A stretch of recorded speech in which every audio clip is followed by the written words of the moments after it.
Hey everyone, in this video we will cover how to make a virtual classroom using Bitmoji and Lucidpress. It's a really fun interactive experience for your students, especially as schools are returning back in session, whether that's in person, all virtual, or hybrid of the two. So the first thing you're going to do is create a Lucidpress account. Lucidpress has a free upgraded account for all students and teachers when they sign up using their EDU email. You can search for Lucidpress EDU in Google or visit lucidpress.com/pages/use-case/education. Enter your EDU email and your account should be automatically upgraded. If it's not, please reach out to our support team at support@lucidpress.com and they can help out with that. Once you're in Lucidpress, go to the Documents page on the left and then click New from Template. The fastest way, at least for me, is to search for Virtual Classroom and you'll see a couple of options to choose from. And we'll just go with the modern virtual classroom template. You'll see all the layers on your document. Feel free to move things around, add text, and customize the room however you'd like. There are additional objects you can add to the room on page 3 and 4.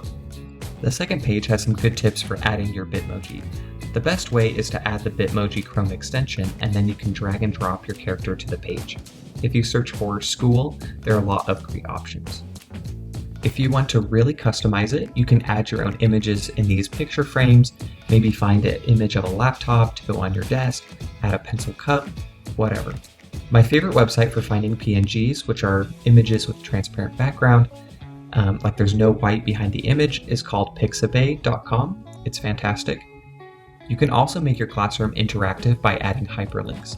Maybe you want to add a picture of a textbook and link it directly to where the students can access the book. You could also add a button to take them to assignments or different announcements. All you need to do is select the object and then go to the hyperlink button at the top. After you enter the URL, make sure you hit enter on your keyboard and it will save. If you're new to Lucidpress, I also highly recommend our feature find. It's on the top right and you can search for a specific setting and a blue arrow will point out where it is. So if I search for hyperlink, an arrow will show where that setting is. Once you're done, you can publish your document to the web. This is one of my favorite features because it will create your own personal link to your document.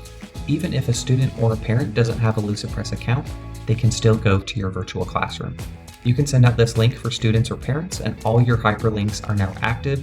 They can click on stuff and also view images in full screen.